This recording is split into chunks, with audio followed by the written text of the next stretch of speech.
I want to go across to Srijit Panikkar with that, and Muralidharan can also respond to that. What does the BJP bring to the table for the Tamil Nadu electorate, which is often very happy choosing between DMK and AIADMK?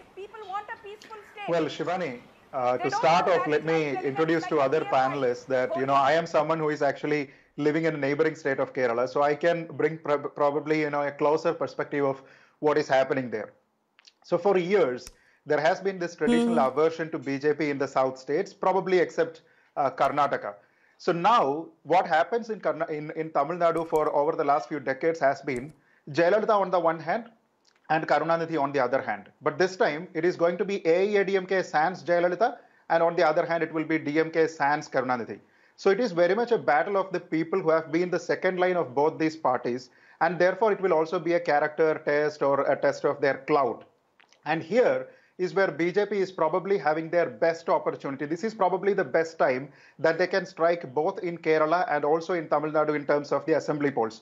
But a lot of undercurrents are happening at the same time, which probably can help BJP, because at the same time, we saw that one of our panelists, Ms. Apsara Reddy, she deserted Congress party and went back to AIADMK. A few weeks ago, Khushbu Sundar, an actress and one of the prime faces of the Congress party in the state, she actually deserted the party and joined BJP. And there is this possibility, that is being rumored about a possible discussion of Amit Shah with Alagiri, who is actually having very close connections with a lot of people with clout.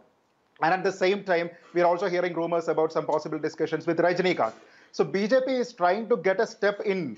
They're actually trying to get a foot in the door and try to possibly make a very strong alliance with AIADMK and appeal to all of the people. Let me complete, sir. Let me complete, sir, for a minute. Please hold for a minute. The possibility here is that there are a lot of other undercurrents as well. There is this possibility of Shashikala's emergence.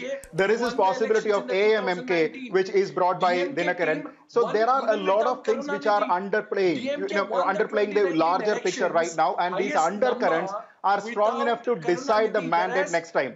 And one request to all the other fellow panelists is that whether you like it or not, please do not write off the electorate here. Do not say that the electorate in Karnataka or Tamil Nadu is wiser than some of the people in Bihar or the other, which is purely shame on yourself and your politics. Don't do that. Please do not do that. Your representation, your party representation in the national media is not to defend the electorate in a particular state, but it is actually to take and accept the mandate that these people are giving to you in the election.